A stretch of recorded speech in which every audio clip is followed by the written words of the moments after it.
ಇನ್ನು ತಿರುಪತಿ ಲಡ್ಡು ವಿಚಾರ, ತಿರುಪತಿ ಲಡ್ಡುಗೆ ಪ್ರಾಣಿಗಳ ಕೊಬ್ಬು ಬಳಕೆ ಮಾಡ್ತಾ ಇದ್ದಾರೆ ಅನ್ನುವಂಥ ಒಂದು ಆರೋಪ ಏನಿದೆಯಲ್ಲ, ಚಂದ್ರಬಾಬು ನಾಯ್ಡು ಅವರು ಅಂದ್ರೆ ಸಿಎಂ ಮಾಡಿರುವಂತಹ ಒಂದು ಆರೋಪ. ಟಿಟಿಡಿ ವಿರುದ್ಧ ಗೃಹ ಸಚಿವಾಲಯಕ್ಕೆ ಇದ್ರ ಬಗ್ಗೆ ದೂರು ಕೂಡ ಕೊಡಲಾಗಿದೆ. ಜಗನ್ ವಿರುದ್ಧವೂ ಕೂಡ ದೂರು ಹೋಗಿದೆ. ಕೊಬ್ಬಿರುವಂತಹ ತುಪ್ಪವನ್ನ ಪೂರೈಸಿದ್ರ ವಿರುದ್ಧ ದೂರು ಕೊಟ್ಟಿದ್ದಾರೆ, ಕ್ರಮ ಕೈಗೊಳ್ಳಬೇಕು ಅಂತ. ತಿರುಪತಿ ಲಡ್ಡು ತಯಾರಿಕೆ ಸಂದರ್ಭದಲ್ಲಿ ತುಪ್ಪ ಬದಲು ಪ್ರಾಣಿಗಳ ಕೊಬ್ಬನ್ನ ಬಳಕೆ ಮಾಡಿದ್ದಾರೆ ಅನ್ನುವಂಥದ್ದು ಆರೋಪ.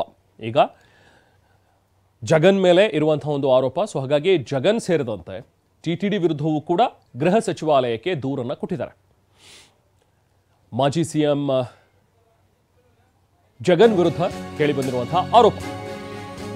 ಇನ್ನು ತಿರುಪತಿ ಲಡ್ಡುಗೆ ಪ್ರಾಣಿಗಳ ಕೊಬ್ಬು ಬಳಕೆ ಆರೋಪಕ್ಕೆ ಸಂಬಂಧಪಟ್ಟಂತೆ ಹೈಕೋರ್ಟ್ ಮೆಟ್ಟಿಲೇರಿದ್ದಾರೆ ಮಾಜಿ ಸಿಎಂ ಜಗನ್. ಜಗನ್ ವಿರುದ್ಧ ಆರೋಪ ಮಾಡಿದ್ರು ಚಂದ್ರಬಾಬು ನಾಯ್ಡು. ಈಗ ಸಿಎಂ ವಿರುದ್ಧ ಮಾಜಿ ಸಿಎಂ ಹೈಕೋರ್ಟ್ ಮೆಟ್ಟಿಲೇರಿದ್ದಾರೆ.